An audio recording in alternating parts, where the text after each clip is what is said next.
የአማራ ፋኖ እየተንቀሳቀሰ እየታገለ ባለባቸው ቀጠናዎች በሙሉ ያልተቋረጠ ኃይል የማደራጀት ስራ ወታደራዊ ግንባታው እድገት ላይ ነው ያለው። ይህንንም በየጊዜው የሚመረቀው ሰራዊት በየጊዜው የሚመረቀው የኮማንዶ ኃይል ማሳያና እማኝ ነው። ሌላው ከዓላማ አንጻር ነው። ከዓላማ አንጻር ስርዓቱ ቀጥሯቸው ልኳቸው የነበረ በፋኖ ስም ተወሽቀው የፋኖን ዩኒፎርም ለብሰው ህዝብ ሲዘርፉ፣ ልዩነትን ሲፈጥሩ፣ ወንድሙ ከወንድሙ ጋር እየተተኳኮሰ እየተጋደለ እንዲኖር ሲያደርጉ የነበሩ ሰዎች እየጠሩ ወደ ወገናቸው ወደ ላካቸው ስርዓት ሲሄዱ የጠራና ጠንካራ የተጋመደ አንድነት ያለው ሰራዊት ተገንብቷል ማለት ይቻላል። ነገም ይገነባል።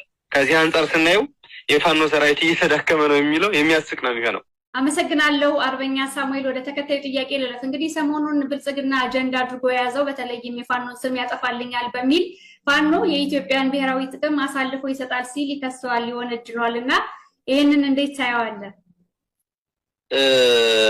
ከጅምሩ አገዛዙ ሙሉ ህዝቡ ላይ ያለውን እግረኛ ሰራዊት ከነ አየር ኃይል ከነ ታንከኛ ከነ ኮማንዶ ሳይቀር ለተከታታይ 6 ዓመታት ያዘመተ ጨፍጫፊ ስርዓት ከነጭራሹ ስለ ሀገር ብሔራዊ ጥቅም የማውራት ሞራል አለው ወይ ነው? ለምን ያክል ጊዜ ነው ህዝቡ ላይ ታንክ እያዘነበ ያለው? ያለውን አየር ኃይል የት ላይ ነው እየተጠቀመው ያለው? ህዝቡ ላይ ነው፣ ማህበረሰቡ ላይ ነው፣ ንጹሃኑ ላይ ነው። አንዴ በአማራ ያለ ረፍት ለአመታት፣ አንዴ በትግራይ ያለ ረፍት በህዝብ ላይ ጄኖሳይድ የሚፈጽም ጨፍጫፊ ስርዓት ስለ ሀገር ብሔራዊ ጥቅም የማውራት ሞራል አለው ወይ ነው? በእኔ እምነት የለውም። ሀገር ማለት ሰው የሌለበት ሀገር አይደለም። ምድረ በዳ ተራራ ብቻ እኮ አይደለም። ህዝብ ነው፣ ሰው ነው፣ ማህበረሰብ ነው፣ ባህል ነው፣ ቋንቋ ነው፣ እሴት ነው፣ አስተሳሰብ ነው። በየትኛው አስተሳሰብ በየትኛው አይዲዮሎጂ ነው ስለ ብሔራዊ ጥቅም ሊያወራ የሚችለው? አይችልም። ሲቀጥል የፋኖ ኃይል የወጣበት ዋነኛ ዓላማ ምን ሆነና ነው የሀገሪቱን ብሔራዊ ጥቅም አሳልፎ የሚሰጠው? ለማንስ ነው የሚሰጠው? በምንስ መንገድ ነው የሚሰጠው? አሁን ያለበት አሁናዊ ሁኔታ የህዝቡን የህልውና ስጋት ቀልብሶ ለኢትዮጵያ ተስፋ የሚሆን ኃይል ሆኖ ከመውጣት ውጪ የህዝቡን ወይም ደግሞ የሀገሪቱን ብሔራዊ ጥቅም አሳልፎ ለመስጠት አስቻይ ሁኔታ ሳለው ያን ያክል የሞራል ዝቅጠት ላይ ቢደርስ እንኳን አስቻይ ሁኔታ አለው ብንል የለም። እንደው ከምንስ አንጻር እንዲህ ይላል ብለሽ ታስቢያለሽ? ምንስ ማሳያዎች ኖረው? ይሄንን ስንል ይሄ ስርዓት ምናልባትም ተራ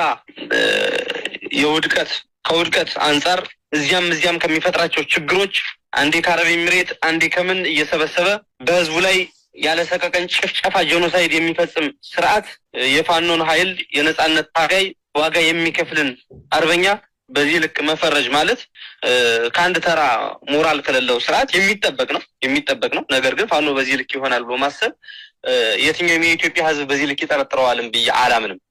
ወደ ተከታይ ጥያቄ አልፋለሁ። እንግዲህ ብዙዎቻችን ስንጠብቀው የነበረው በሀገር ውስጥም በውጭ ሀገርም ያሉ የፋኖ ደጋፊዎች ሲጠይቁት የነበረው የፋኖ አንድነት እውን ሆኗል እና በውጭ ሀገር ያሉ የአማራ ማህበራትስ ከነሱስ ምን ይጠበቃል? በአንድነት እንዲሰሩና ትግሉን እንዲያገዙ ምን ይጠበቃል ከነሱ? በጣም ጥሩ ጥያቄ ነው። ምናልባት በፋኖ ኃይል ውስጥ በተለይ በቀደመው 2-3 ዓመታት በጣም ትልቅ ችግር የሆነብን በውጭ ያለው ኃይል አንድ አለመሆን አንደኛ ከፍላጎት አንጻር፣ ሁለተኛ ለየሚደግፋቸው የግል ጀግኖች ደጋፊ ሆኖ ከመቆም አንጻር በጣም ልዩነት ሲፈጥርብን የነበረበት ሁኔታ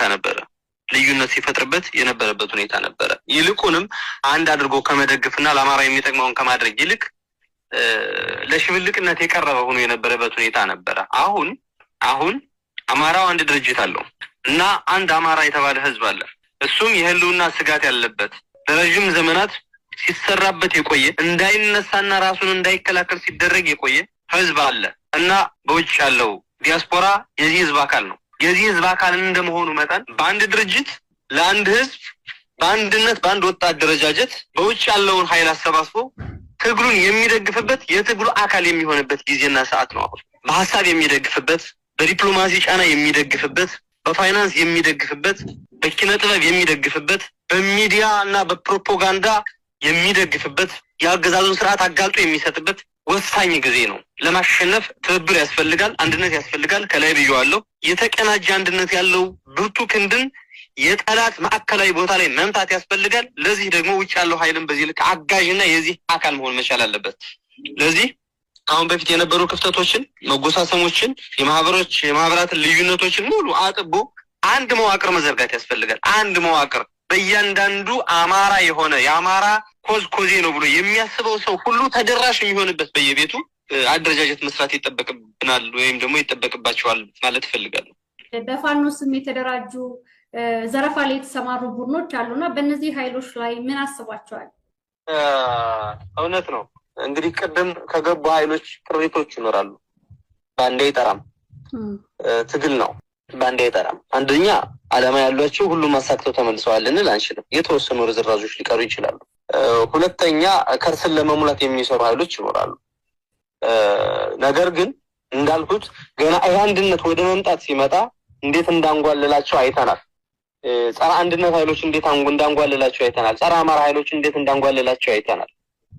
አሁንም በአሰራር በአፈጻጸምና በተግባር ጸረ ህዝብ የሆኑ ህዝብን የሚዘርፉ የፋኖን ስም የለበሱ አሁን በፊት እያጠለሹ ቆይተው ሄደው መጠጊያ እንዳገኙት አሁንም ስርዓቱን መጠጊያ አድርገው የሚያደርጉ ኃይሎች አሉ አልፎ አሉ።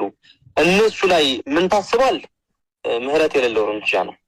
ምህረት የሌለው እርምጃ 2 ዓመት 3 ዓመት ህዝቡ መከራ አይቷል በእነኛ አይነት ሰዎች። ስለዚህ አደረጃጀቱ ነገሮችን እያጠበበ ስለሚመጣ ብዙ ጊዜ ይወስዳል ብዬ አላስብም።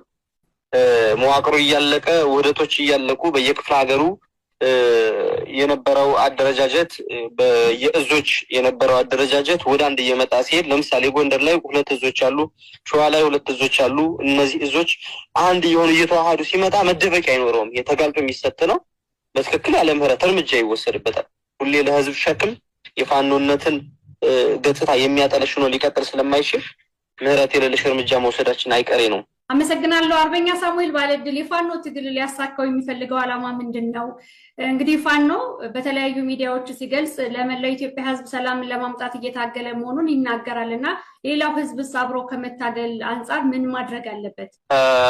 አይጥሩ በዋነኝነት ይሄ ስርዓት የአማራ ጠላት ነው ስንል የሁሉም ኢትዮጵያዊ ጠላት ነው። ለትግራይ ህዝብ ጠላት ነው፣ ለኦሮሞ ህዝብ ጠላት ነው፣ ለአፋር ህዝብ ጠላት ነው፣ ለጋምቤላ ህዝብ ጠላት ነው፣ ለቤኒሻንጉል ጉሙዝ ህዝብ ጠላት ነው፣ ለደቡብ ለወላይታው ለሲዳሞ ህዝብ ጠላት ነው። ጠላትነቱን በተግባር በስጋ ሲገልጸው መቼና እንዴት ይገልጸዋል የሚለው ብቻ ነው ልዩነቱ።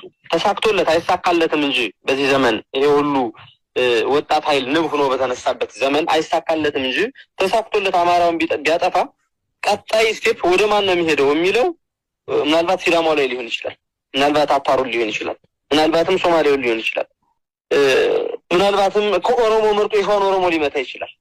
ስርዓቱ እንደዚህ ስለሆነ ማለት ነው ዋና ዓላማው እና ይሄን የህዝብ ጠላት የኢትዮጵያ ጠላት የሆነ ስርዓትን መገርሰስ እና ለሀገራችን ለኢትዮጵያ የሚበጅ ወደ ከፍታ የሚወስዳት ወደ ነበረም ክብሯ የሚመልሳት ሀገር ሆና አንዱ ዜጋ ከጫፍ ጫፍ በነፃነት የሚንቀሳቀስበት ባለመብት ሆኖ የሚኖርባትን ሀገር ለመስራት ነው ዓላማ አድርጎ እየሰራ ያለው ፋኖ።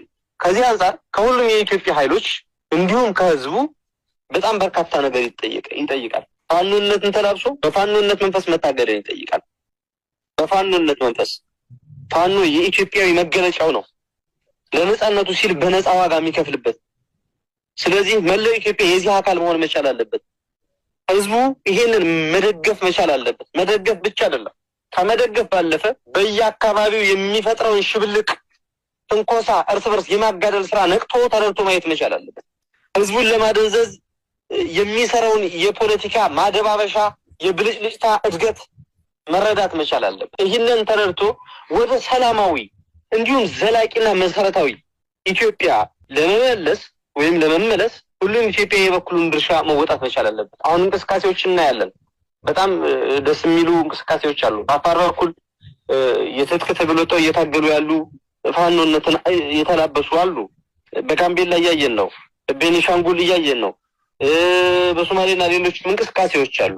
ይሄ ማለት የፋኖ ዓላማ ለመላው ኢትዮጵያ የሚጠቅም በመሰረታዊነት ዘላቂ የሆነ የሰላም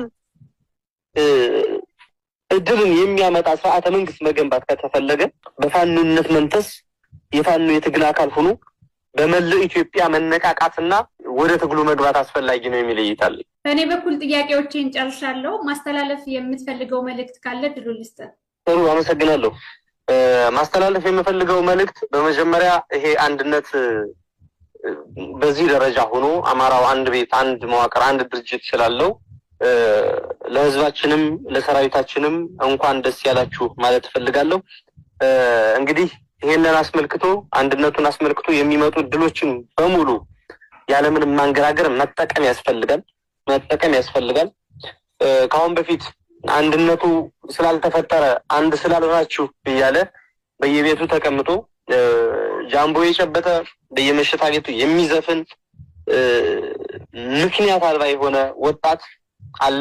እንዲሁም ደግሞ ምክንያት ኑሮት በትክክል በአግባቡ አንድነት ከሌለ ማሸነፍ አንችልም የሚል ግን ጉዳዩ የገባው ኃይል አለ። ወደዚህ የፋኖ ትግል እንዲቀላቀል በቅርቡ ወደ በሚደረጉ የስልጠና ጥሪዎች እንዲሳተፍ የዚህ አካል እንዲሆን ወደ ትግሉ እንዲቀላቀል ጥሪ ማቅረብ እፈልጋለሁ። ህዝቡ ባገኘው አጋጣሚ መለያየት ፈጥሮት ከነበረው ጉዳት ከተፈጠረበት ችግርና ጫና አሁን በአንድነት መንፈስ ወደ ተሻለ ሁኔታ እየመጣ ስላለ ይህንን አይቶ አጋዥነቱን የሁሌም አብሮነቱን የትግል ባለቤትነቱን አጠናክሮ መቀጠል አለበት መልእክት ማስተላለፍ እፈልጋለሁ። ለሌሎች የኢትዮጵያ ኃይሎች እንዲሁም ለሚዲያ አካላት በውጭ ላለው ዲያስፖራ በአንድነት መንፈስ በማዕከላዊነት ለመታገል ራሱን አዘጋጅቶ ወደ ተግባር መግባት አለበት የሚል መልእክት ማስተላለፍ እፈልጋለሁ። አመሰግናለሁ።